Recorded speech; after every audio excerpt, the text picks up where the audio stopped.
Fix these actions cannot be completed because the file is open in another program on Windows 10 or 11. Hi guys, welcome back to our channel. This is Rose and I will guide you to fix these issues on your device. Without further ado, let's begin. Navigate to the start icon at bottom left and right click on it. Select Run or to open Run window you can even click on the shortcut on your keyboard, that is Windows plus R.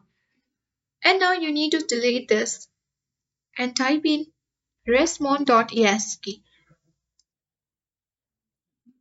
and press OK button or enter on your keyboard. Here you will need to click on CPU tab at top of your screen.